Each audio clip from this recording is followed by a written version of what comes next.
أعوذ بالله من الشيطان الرجيم بسم الله الرحمن الرحيم اللهم عجل لوليك الفرج. हज़रत अमीरुल मोमिनीन अली इब्न अबी तालिब अलैहिस्सलातु वस्सलाम નહજુલ બલાગાની અંદર ઇરશાદ ફરમાવે છે કે માણસની ઓળખાણ ઇમામ અલી અલૈહિસ્સલામ ફરમાવે છે, માણસ પોતાની જબાનના નીચે છુપાયેલો છે.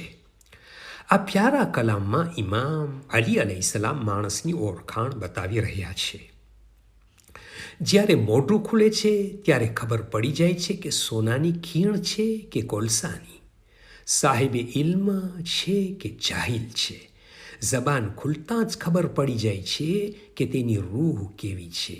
માણસ જબાનના નીચે છુપાયેલો છે, એટલે જ્યાર સુધી ન બોલે તેની શખ્સિયત જાહેર થતી નથી.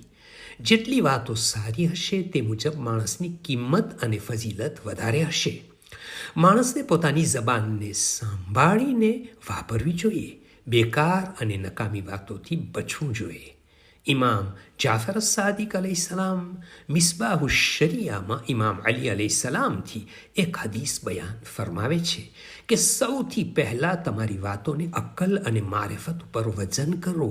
જો તેમાં અલ્લાહની ખુશી હોય તો જ બોલો, અને જો ખુદાની ખુશી ન હોય તો પછી ચૂપ રહેવું વધારે બહેતર છે. માણસ ઘણી વખત લોકોને ખુશ કરવા માટે એવી વાતો કરવા લાગે છે કે જેના લીધે અલ્લાહની નારાજગી વહોરે છે, જે બહુ જ મોટું નુકસાન કરે છે.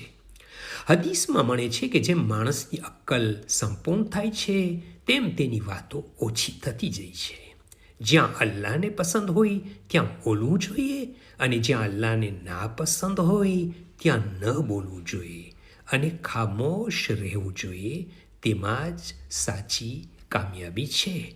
અલ્લાહુમ્મા સલ્લિ અલા મુહમ્મદિન વ આલિ મુહમ્મદ વ અજ્જિલ ફરજહુમ ફ્રોમ ફાઉન્ટેન ઓફ અહલુલ બેત અલૈહિમુસ્સલામ.